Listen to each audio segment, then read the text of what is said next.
오늘도 살아계신 하나님의 말씀에 또 능력과 은혜가 또 오늘 하루를 주님 앞에서 세워가는 저와 여러분의 삶에 가득하기를 좋으신 예수님의 이름으로 간절히 축원드립니다. 성전 안에서 우리 바리새인들, 서기관들, 율법학자들과 논쟁하셨던 예수님께서는 이제 성전을 나와 이제 진짜 십자가의 여정을 시작하십니다. 성전을 나오면서 오늘 제자들과 함께 마지막 징조, 마지막 때에 일어날 일들에 대해 예수님께서 말씀하십니다.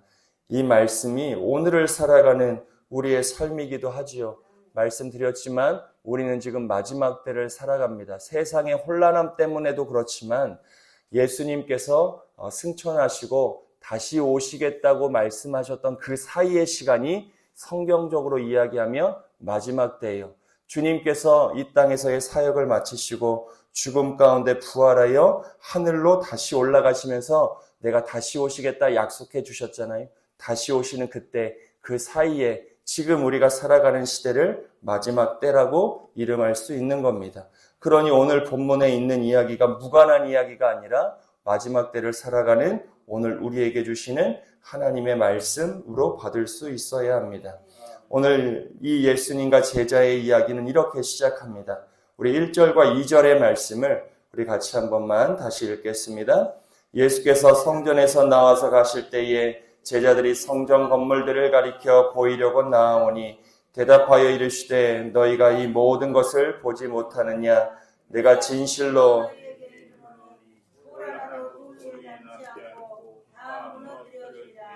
아멘. 하나님께서 다윗을 통하여 성전을 받지 않으시고 피가 많이 묻었고 전쟁 가운데 있었던 다윗이 아니라 그의 아들 솔로몬을 통하여 하나님께서는 자신의 성전을 받으셨습니다. 다윗이 모든 것들을 다 준비하고 솔로몬은 실행했을 뿐이지요. 그 솔로몬에 의하여 지어진 예루살렘 성전은 유대인들에게는 어마어마한 자부심이었습니다. 세워진 성전만 보아도 그들의 마음 가운데에는 하나님의 살아계심과 임재가 경험되어졌지요. 그러니 그 이스라엘 백성들이 자신의 땅 어디에 살든 절기가 되면 예루살렘 성전으로 모여 주님을 예배할 수밖에 없었습니다. 예루살렘 자체가 살아계신 하나님과 임재였기 때문에 이스라엘 백성들은 지금도 어디에 있든 예루살렘을 향하여 창을 열고 지금도 무릎 꿇어 하루에 3번 정해진 시간 기도하는 겁니다. 예루살렘의 영광이 오늘 자신의 삶의 영광이 되기를 바라는 마음이죠. 이것은 오늘 신앙하는 우리에게도 똑같이 주어지죠. 우리도 교회를 향하여 살아갑니다. 주께서 내게 주신 교회를 향하는 우리의 마음이 간절해질 때가 있지요. 내가 몸을 이 교회에 담고 있든 담고 있지 않든, 때로는 내가 교회를 가까이 섬길든 아니면 형편이 여의치 않아 내가 교회로부터 멀리 떨어져 있다 하더라도 내 마음의 성전을 향하여 우리가 살아갈 때가 있는 겁니다. 그러니 제자들에게도 마찬가지예요.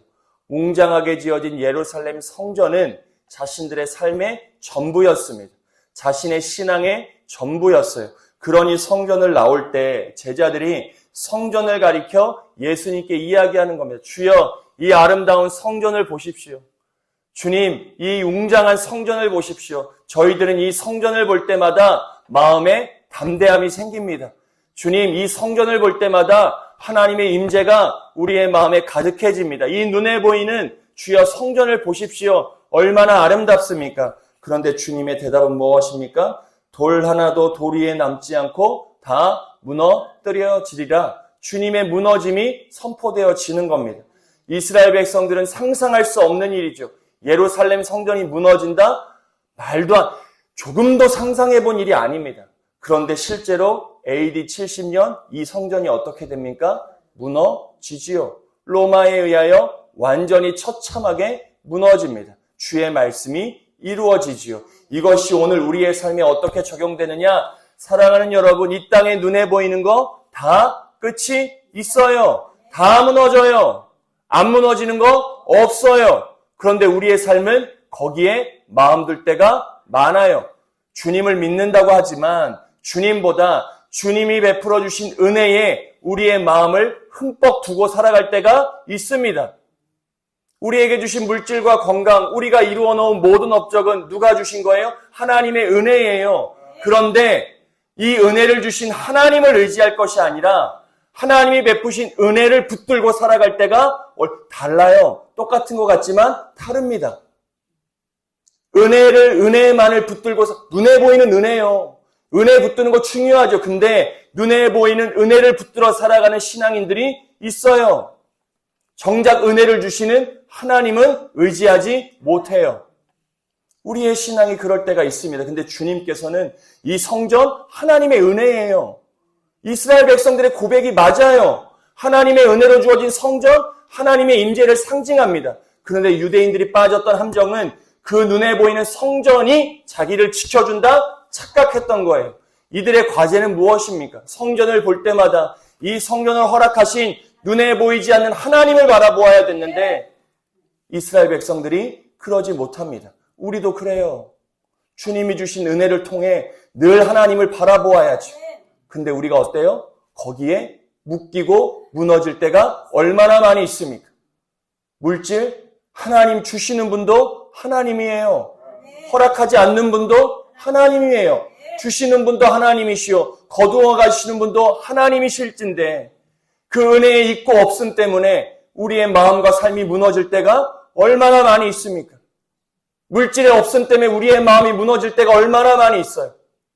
건강도 마찬가지입니다. 건강도 제가 지금 젊고 건강해서 제가 말씀드리기가 너무 죄송스럽지만 건강도 무너질 때가 있어요. 자연스러운 겁니다. 그런데 우리가 어때요? 건강이 무너지고 병이 찾아올 때마다 우리의 마음과 생각이 무너질 때가 많이 있어요. 자녀들의 삶도 마찬가지고 우리의 눈에 보이는 모든 삶들이 그렇습니다. 주님이 말씀하세요. 이 세상에 영원한 것 하나 없다. 결국 다 무너진다. 결국 무너질 거에 너의 마음을 두고 살 것이 아니라 영원히 변치 않는 하나님의 말씀 위에 너의 삶을 세워가야 한다. 제자들에게 말씀하시는 거예요. 저 성전이 너의 삶을 지켜주는 것이 아니라 하나님의 말씀, 내 입에서 나오는 하나님의 말씀이 너의 삶을 지켜준다. 너희가 그것을 믿고 살아갈 수 있어야 함을 성전을 바라보며 자신의 삶의 안위를 찾았던 제자들에게 주시는 예수님의 말씀이었습니다. 그러니 제자들 깜짝 놀라죠. 단 한 번도 생각해보지 않았기 때문에 3절 예수님이 감람산 위에 앉으셨을 때에 제자들이 예수 곁에 찾아가 주님, 그렇다면 세상 끝에 도대체 어떤 일들이 우리에게 일어나겠습니까? 마지막 때에 어떤 징조가 우리의 눈에 펼쳐지겠습니까? 여전히 눈에 보이는 일을, 눈에 보이는 사건을 제자들이 이야기하지요. 그런데 이에 대해 예수님이 뭐라 말씀하시느냐? 4절의 말씀. 우리 같이 한 번만 읽어보겠습니다. 예수께서 대답하여 이르시되 너희가 사람의 미혹을 받지 않도록 주의하라. 우리도 놀라는 말씀입니다. 세상 끝에 어떤 징조, 주여 마지막 때에 어떤 일이 있겠습니까? 지금 전쟁이 일어나는 저 때가 마지막 때입니까? 세상이 혼란합니다. 하나님 지금이 마지막 때입니까? 이런 사고가 일어나고 이러한 사건의 소식이 들려지고 예상치 못했던 일들이 세상 가운데 질비하게 일어나는 지금이 마지막 때입니까? 우리는 눈에 보이는 현상을 늘 궁금해해요. 지금이 마지막 때인가? 도대체 이것보다 어떤 사건이 일어나야 마지막 때인가? 주님은 언제 오실까? 우리의 눈과 마음도 사건에 고정될 때가 있지요. 근데 주님은 뭐라고 얘기해요? 미혹을 받지 말라는 거예요. 뭐 하라는 겁니까? 마음을 지키라는 겁니다. 미혹되지 않는 것이 마지막 때 너희가 지켜야 할 생실이지 제자의 삶, 하나님의 자녀는 사건 때문에 하나님의 온다 안 온다를 판단하는 자가 아니라 어떤 상황 속에서도 미혹받지 않는 삶을 살아내는 것이 중요하다는 거예요. 그러니 말씀 위에 삶을 세워가라 말씀하시며 미혹받지 않기를 조심해라 이야기하는 겁니다. 우리가 언제 사람에게 미혹받아요? 언제 미혹받습니까? 우리가 사람들이 속아 넘어갈 때가 있어요. 아니 우리가 손가락질할 때가 있죠. 아니 저 똑똑한 사람이, 아니 저렇게 잘난 사람이 어떻게 그 말에 속아? 우리가 그럴 때가 있어요. 보이스피싱 마찬가지예요. 아니 나라면 절대 속지 않을 것 같은데, 아니 저 사람 절대 속지 않을 것 같은데 속아 넘어가는 사람들이 있어요. 왜 그런 거예요? 미혹받는 거예요. 뭐 때문에요? 마음에 두려움과 염려가 있거든요. 건강이 무너질 때 어떤 미혹이 와요? 저거 먹으면 나을 것 같아요. 저기 가면 나을 것 같은 미혹이 건강할 땐 안 주어집니다.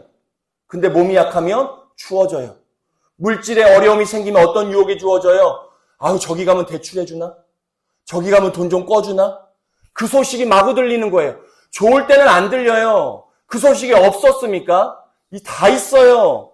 내 마음이 평안하고 내 말씀이 말씀 가운데 온전히 지켜지는 삶을 살아가면 주변의 미혹의 소리가 들리지 않아요. 왜냐하면 주님과 나와의 관계가 온전하니까요. 근데 이 관계에 문제가 생기면 주변 사람들의 말과 소식들이 마구마구 들려오기 시작합니다.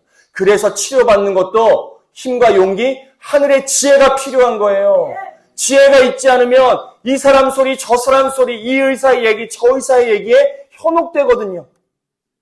하나님이 치료의 길도 열어주셔야 우리가 온전하게 치료받을 수 있죠. 같은 병인데도요, 여기 가도 달라요. 저기 가면 달라요. 아니, 나는 똑같이 아파요. 근데 이 병원 의사 가면 여기가 아픈 거래요. 근데 저 병원 의사한테 가면 여기가 아픈 거예요. 뭐가 맞는 거예요?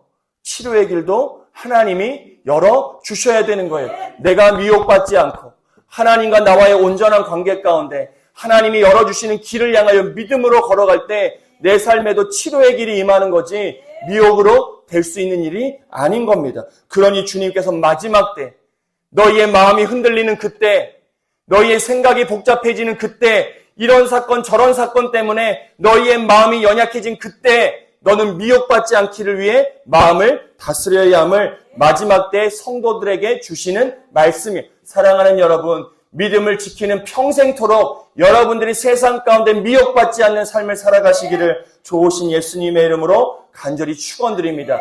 이렇게 전쟁의 소리가 들려와요. 세상에 혼란한 소리가 들어오면 마음이 복잡해져요. 그때 우리는 마음을 다잡고 주의 은혜를 더욱더 강하게 붙드는 삶을 살아낼 수 있어야 하는 겁니다. 그러니 주님께서 주시는 말씀 마지막 때 어떻다 얘기하냐면 10절의 말씀이에요. 우리 10절의 말씀 같이 함께 읽겠습니다. 그때 많은 사람이 실족하게 되어 서로 잡아 죽고 서로 미워하겠으며 거짓 선지자가 많이 일어나 많은 사람을 미혹하겠으며 불법이 성함으로 12절의 말씀 불법이 성함으로 많은 사람의 사랑이 식어지리라.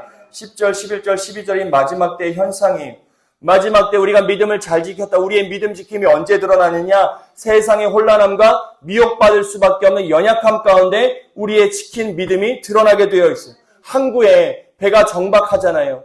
배가 항구에 끈에 묶여 있지요. 그때 배의 돛은 사실 역할을 하지 못합니다. 왜냐하면 항구에 정박해 있고 육지에 있는 그 쇠에 묶여 있으니까 배의 돛이 밑에 내려진다 한들 그게 무슨 의미가 있겠어요? 돛의 중요성을 알지 못하지요. 하지만 배의 돛이 언제 중요합니까?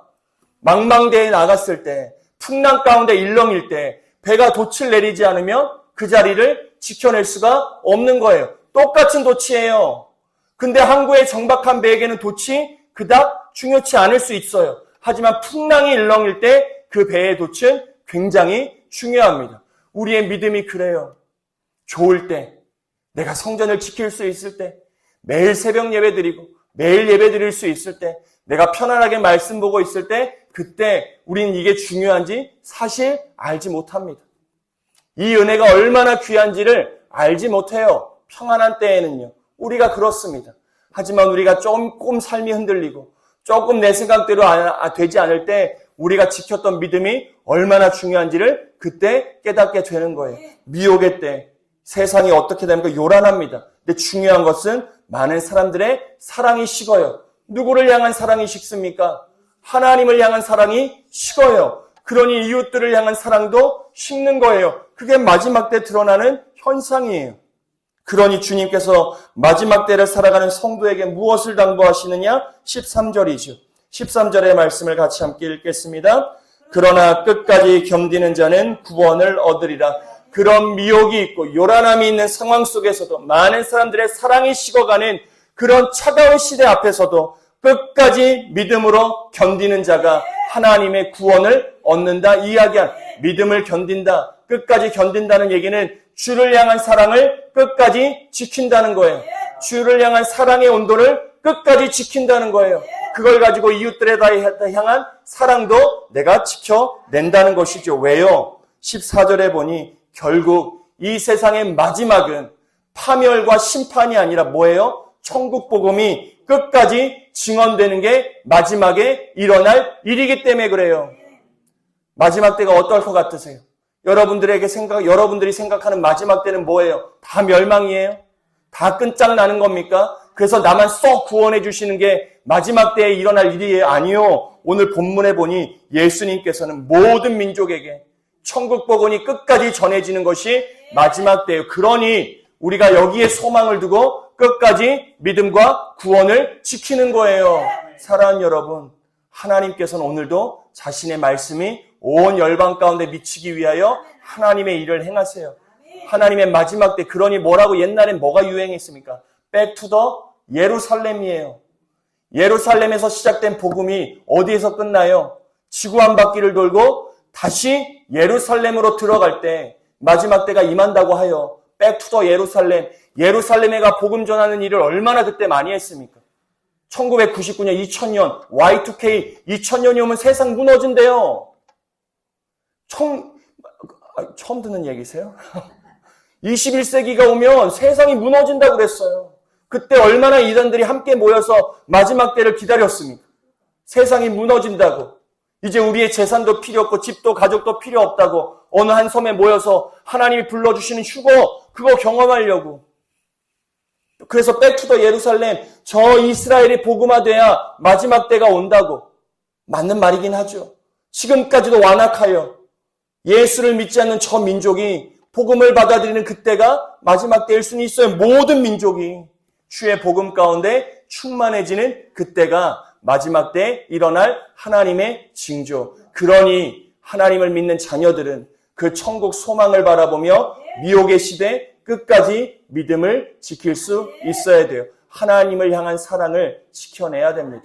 남녀가 결혼해요. 뜨거운 사랑으로 결혼합니다. 근데 그 사랑이 어때요? 자연스레 식어요. 신앙도 어때요? 식어요. 신앙이 점점 불 끓듯이 끓습니까? 아니요. 신앙 식습니다. 여러분들의 10년 전, 20년 전 신앙을 생각해 보세요. 나이 때문에 사랑이 식는 겁니까? 아니요. 우리의 마음이 그래요. 우리의 마음이 그렇습니다. 좋은 집 가면 평생 행복할 것 같잖아요. 아니요. 그 기쁨 한 달도 못 갑니다.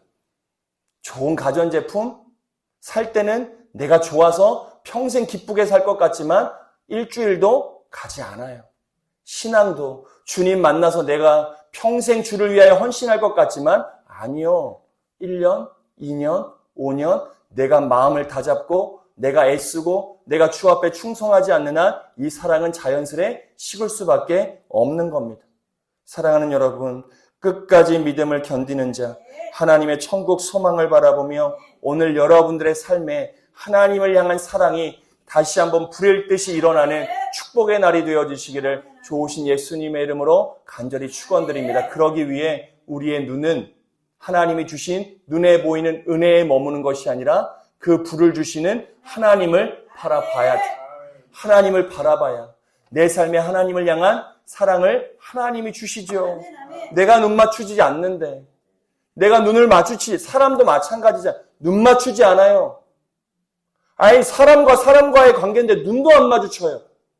그러면서 사랑한대요. 말이 됩니까? 옆에서 얘기해도 외면해요. 눈을 마주쳐주지 않아요. 그러면서 어찌 사랑이라 이야기하시겠습니까? 같은 성도들 간에도 마찬가지예요. 저기서 이야기해도 쳐다보지 않아요. 그냥 외면하고 돌아서는 경우가 얼마나 많이 있습니까? 만나기 싫어서 뺑뺑뺑 돌아갈 때도 있어요. 저기서 사람 보이면 돌아갑니다. 어떻게 잘하냐고요? 저도 그랬으니까요. 저도 그래요. 가다가 불편한 분 만나면 같이 신앙생활 하다가도 불편한 저 권사님 뵈면 괜히 돌아가요. 그럴 때가 있어요. 근데 아니에요. 그건 우리가 살아갈 삶의 방식이 아니에요. 힘들고 어려워도 주님을 바라보며 주님이 주시는 사랑을 가지고 내 주변에 있는 사람들, 내 마음으로 마땅치 않은 사람들과도 눈을 마주치며 같이 사랑을 나누는 게 마지막 때를 살아가는 성도의 삶이에요. 그 틈에 미혹의 영이 꼭 껴요. 미혹의 영이 괜히 끼는 게 아닙니다. 내 오늘 행동과 내 말을 통하여 미혹의 영이 들어오는 거예요. 그리고 내 삶을 무너뜨려요. 나 하나만 무너뜨립니까? 아니요. 내가 무너지면 가정도 무너져요. 우리의 가정이 무너지면 교회도 무너지고 나라와 민족도 무너지는 거예요. 작은 영 하나가 온 민족을 무너뜨릴 수도 있는 겁니다. 오늘 하루 여러분들의 삶의 눈이 하나님을 바라고 하나님이 주시는 믿음과 말씀의 은혜를 가지고 미혹받는 삶이 아니라 믿음을 지키는 삶, 이를 통하여 하나님에 대한 사랑을 다시 한번 회복하여 오늘도 하나님의 뜻과 영광을 반드시 이루어내는 복된 한 날을 살아가시기를 좋으신 예수님의 이름으로 간절히 축원드립니다.